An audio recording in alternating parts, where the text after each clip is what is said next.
Hey guys, welcome back to my channel, Make It Make, where I always try to encourage you guys, if you can't get it to make, then make it make. And today we're going to be talking about Amish Canning 101.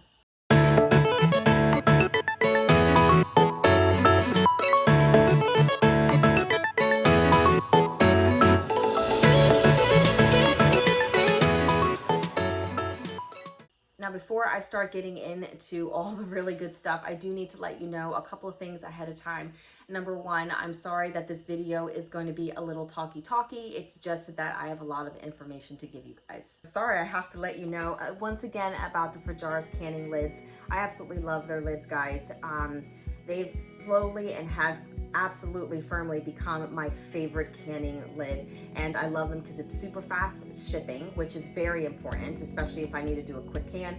And also I will give you my 10% discount code. I mean, it saves you 10% off each and every time you make an order. It's not just once, it's every single time. All right, let's get into the good stuff. So this video has pretty much been 2 years in the making. The reason why that is because I have been working with an Amish woman every summer in just exchanging produce and going through her gardens, telling her what I want each year, making orders, sometimes just picking things myself. And we've grown to have conversations and, dare I say, a friendship. The Amish are very private, and I don't blame them, and they have to be very private if they want to continue on with their lifestyle. So for me to approach her and ask her for an interview, I knew that I needed to make sure that we had trust in our relationship before I even bothered asking.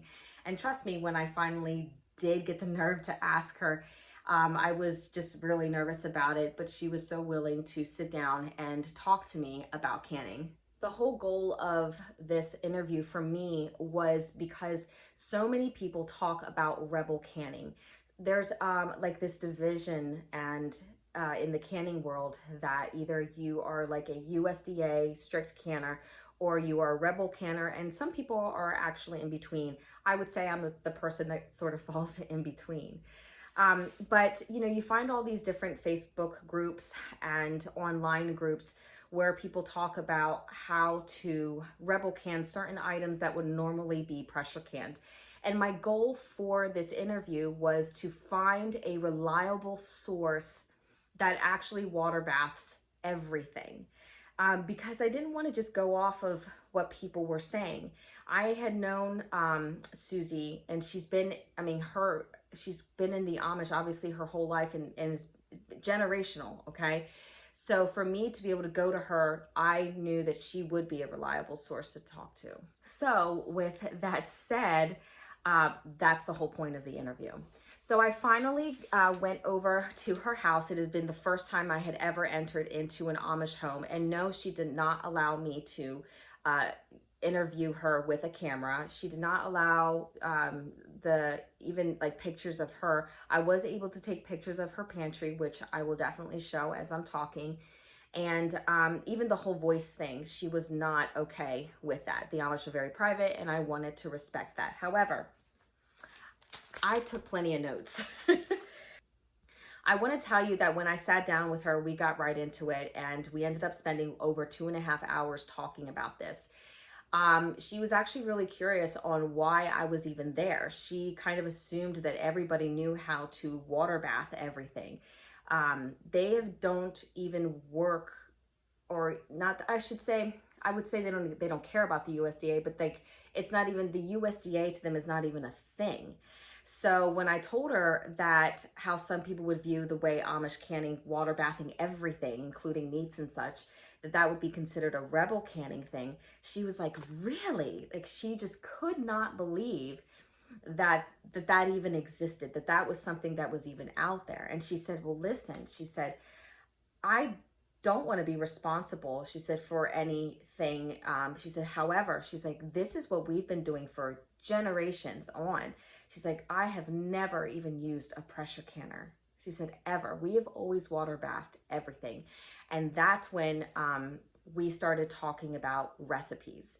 So that's something that I want to discuss with you, but I just think it's amazing if we can stop for a moment and just think of how so many people say that you can't water bath this, it has to be pressure canned. But yet these are a group of people, the Amish, who've been doing this for centuries, and it's worked for them.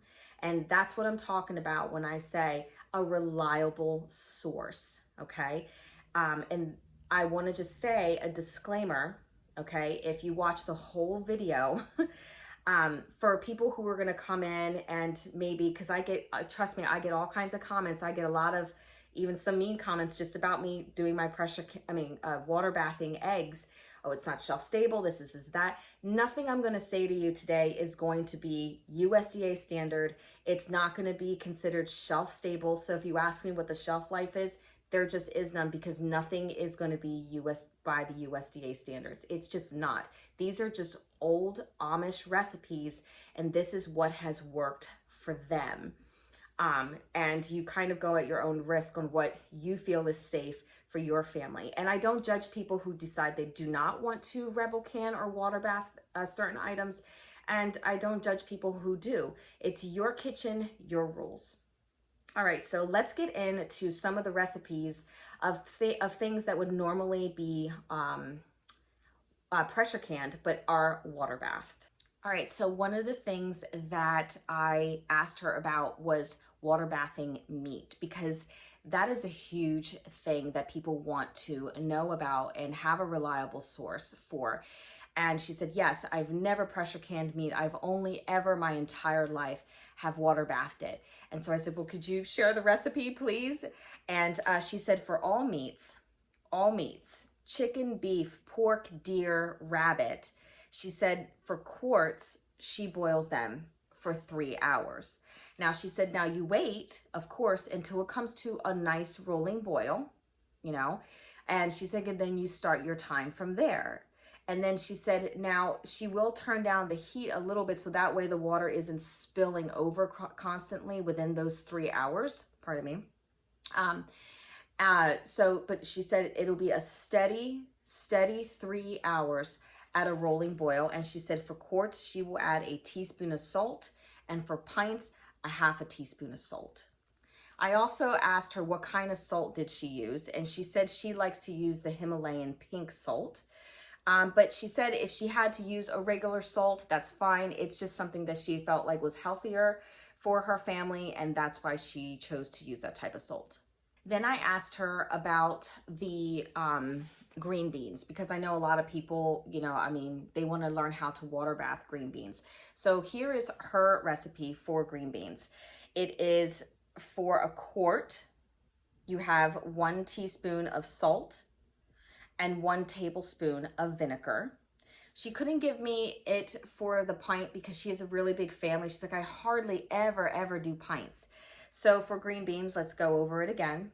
For a quart, it's 1 teaspoon of salt, 1 tablespoon of vinegar, and you boil for 2 hours if you've added the vinegar, okay? If you do not add vinegar, she says, to water bath it for 3 hours, okay? She said the vinegar helps as a preservative, and it also helps keep the green beans crispy. So once again, 2 hours if you add the vinegar, 3 hours if you don't add the vinegar.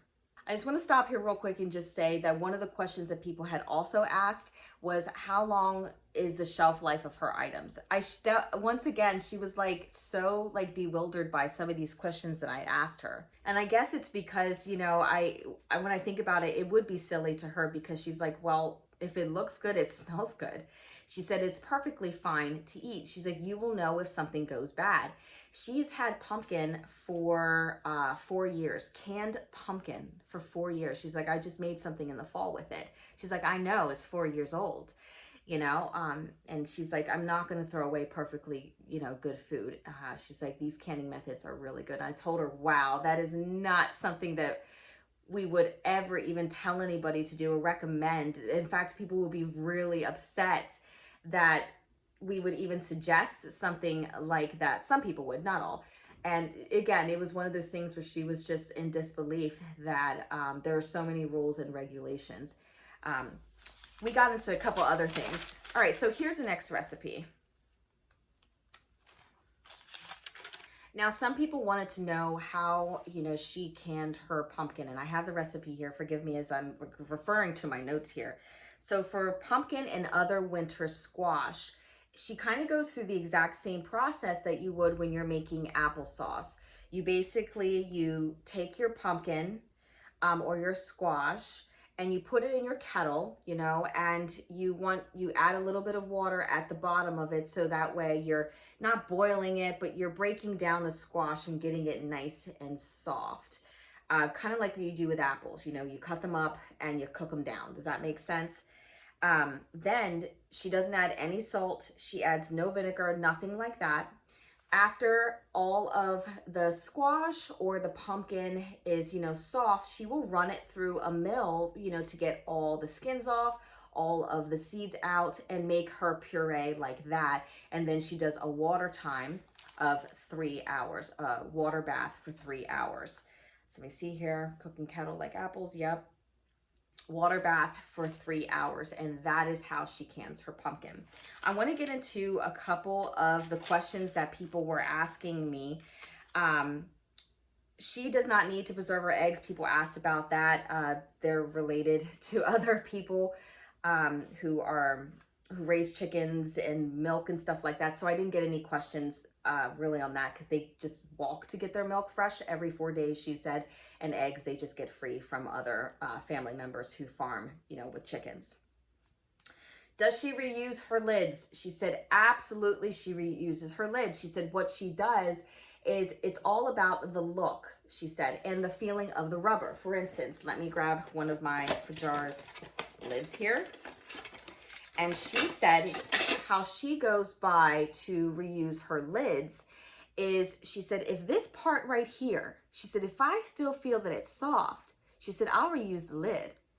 And she said, but if it looks really crusty, or she's like, she doesn't do it. She also said something that I've been saying for a long time, which made me feel really good, was that she would never, ever reuse a lid on something expensive, ever, such as meat. She said, I'd use it on a jelly or a jam. She said, but never anything like a meat product. She's like, it's just not worth it. She said, but yes, I absolutely reuse lids.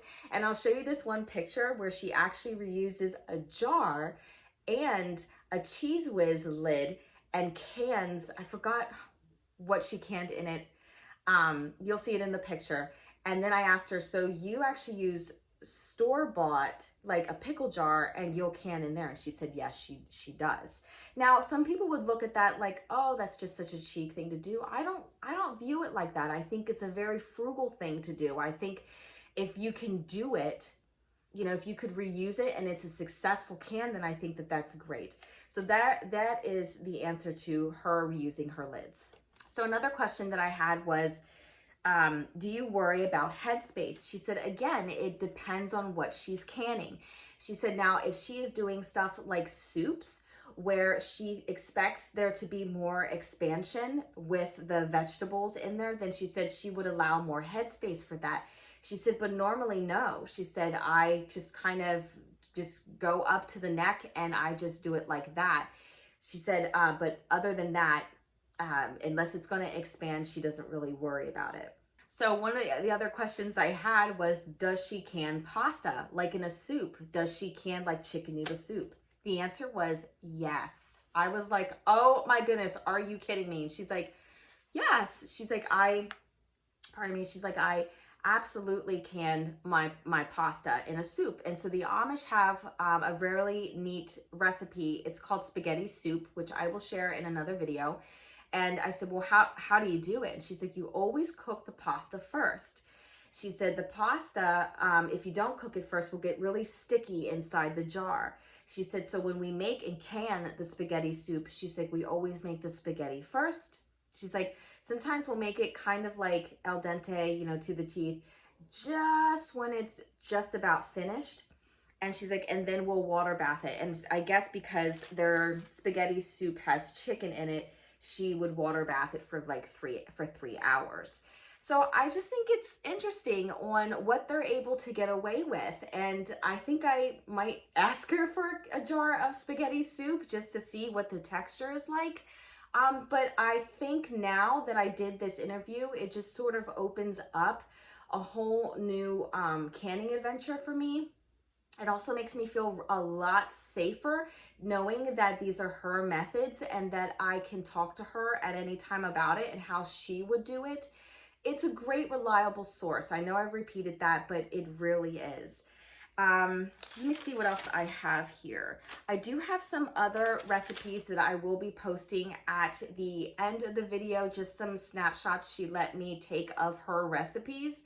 And I'm hoping to do some more here. Also, if you guys have any other questions that you would like me to ask her, my interactions with her are through the summer. Usually after that, it's kind of done because I usually I'm with her, you know, for the growing season. So anyway, guys, I really hope that you like this video, and I hope that you've taken the time to really like watch the whole thing, because I think this is an important video for people. I do want to start getting a little bit more into the pastas and making our soups and stuff like that. This is definitely going to be a journey. This is only part 1 of Amish Canning 101. So guys, as always, leave your questions, comments. Please be nice. Please don't be mean to each other. Guys, like, your kitchen, your rules. I just wanted to set this out here for you, and I will definitely put those recipes at the end. And as always, guys, take care and God bless. Wait for the recipes. Take care and God bless.